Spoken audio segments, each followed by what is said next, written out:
plutôt de l'ouest ou du nord. Là, on met le cap sur le sud avec la côte Vermeille. Côte où on trouve beaucoup de peintres. De peintres, Vers Collioure, exactement. Banyuls. Il nous manquait la Méditerranée. Il manquait de soleil un peu. Voilà, il manquait de soleil. La côte Vermeille, c'est la côte soleil. 325 jours de soleil par an, c'est ce que disent les gens de là-bas. La côte Vermeille, c'est entre Argelès-sur-Mer et la frontière espagnole. Et c'est une côte où on peut dire c'est la rencontre du vignoble et de la mer. Les vignes, elles descendent vraiment sur la plage. Et c'est une côte qui, à cause de ses lumières, a toujours attiré les peintres, les artistes, avant même les vacanciers. Alors, il y a Collioure, bien sûr, qui vit dans le souvenir de Matisse et de Derain, Banyuls dans celui de Mayol. Et puis, il y a un petit hôtel que j'ai découvert, qui est très esthétiquement, extérieurement, années 60, qui a été métamorphosé par une jeune artiste qui en est aussi la propriétaire. Et là, c'est tous les soleils de la côte catalane qu'elle nous offre en prime. Voilà. Visite guidée. C'est en vert, vous avez remarqué que c'était en vert? C'est en alexandrin quand Marie-Do Tout parle. est ail. Oui, Ouais, non, et ça Mais j'ai fait tout est travaillé et raffiné chez Marie-Do. Je le fais. Nous allons sur la côte Vermeille. Je suis contente. C'est mon cadeau. J'ai un cadeau pour toi.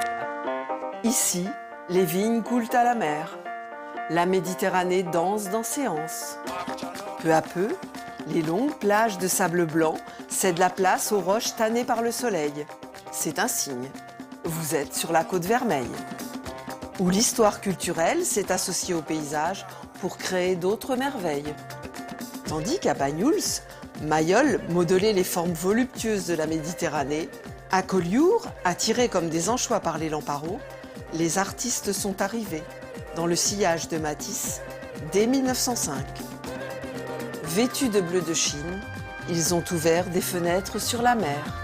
Alors Dominique, après Matisse, ils sont tous arrivés ici. Oui, ça a été un petit peu le précurseur. Il est arrivé pendant l'été 1905, un petit peu avant l'été 1905. Il a découvert Collioure, ses maisons colorées, sa lumière, la chaleur de vivre de ses habitants. Il a écrit à son ami André Derain en lui disant « Écoute, je ne sais pas ce qui se passe. Je redécouvre la peinture à Collioure. Viens me rejoindre, il se passe quelque chose dans ce village. » André Derain est venu, Raoul Dufy aussi. Et ça a été le début de la grande aventure, on va dire, de la peinture à Collioure. Aux Templiers, ça fait 3 générations qu'on tape le carton. C'est le château royal, donc c'était la résidence d'été des rois de Majorque, mais auparavant il a été construit quand même sur des restes des Visigoths, donc vous voyez ça date pas d'aujourd'hui. Et là durant tout l'été nous recevons une très belle exposition, ce sont des photos inédites de Salvador Dali qui nous ont été prêtées par le musée de Cadaqués.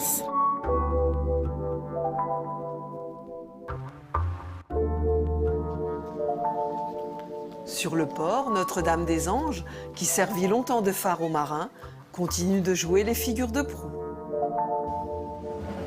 Les maisons de Collioure sont très colorées, ça date de l'époque où les gens de Collioure étaient pêcheurs et viticulteurs. C'était des gens qui étaient quand même relativement pauvres.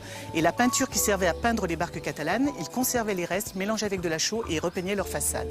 Les gouttières de Collioure, ils sont tout à fait particulières. Elles sont faites en céramique, de couleur principalement verte. Et au bout de ces gouttières, quand vous regardez le bas des maisons, vous avez comme des têtes de tortues. Ça ressemble un petit peu à des gargouilles. Et c'était censé, si vous voulez, défendre les maisons du mauvais œil. Du haut du château Saint-Elme, le regard embrasse toute la côte Vermeille, qui s'échappe par-delà les Alberts vers l'Espagne, découvrant ses ports, ses criques et ses anses. Rendant hommage au golfe du Lion, c'est sur la corniche d'Argelès, la plus festive et la plus familiale des stations balnéaires, que, dominant la plage du Racou, s'est installé dans le goût des années 70, un hôtel devenu aujourd'hui hôtel de charme. Marie est au pays, une artiste reconnue et multicarte. Je fais beaucoup de choses, je le fais avec plaisir. Je suis artiste peintre, je suis vigneronne, je suis maman, je suis passionnée d'architecture. Sa dernière œuvre, 36 chambres.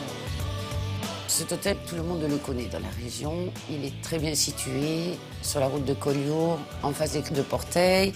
Vous avez la petite plage du Racou, Argelès, Collioure. C'était une barre en béton. Et de cette barre en béton, on pouvait en faire quelque chose. Il a fallu le remettre au goût du jour, mais tout en conservant cet esprit 70. Les moquettes oranges, j'ai repris tous les Paris Match des années 70-71, semaine par semaine. Il ne faut pas oublier ce qui s'est passé dans les années 70. Comme dans chaque bâtisse que je fais, je veux garder l'esprit d'autrefois. Et comme je suis catalane par-dessus tout, je n'ai pas voulu faire un hôtel comme tout le monde, donc c'était qu'une explosion de couleurs, du fuchsia, du vert, du bleu, que du plaisir, que de la lumière.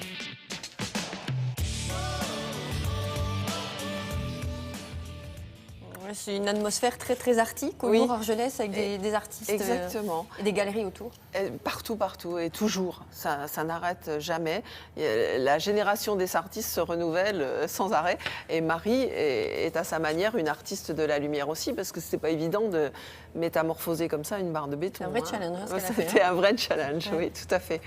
On parle de la forêt des livres. Alors, la forêt des livres, ça se tient ce week-end et surtout dimanche, près de Loches, dans Forêt de Loches, à Chanceau-près-Loches. C'est la 18e édition de cette grande manifestation orchestrée par Gonzague Saint-Brice qui reçoit à peu près 200 auteurs avant la rentrée littéraire. Et c'est aussi une manifestation qui s'inscrit dans le cadre d'Agir contre l'illettrisme.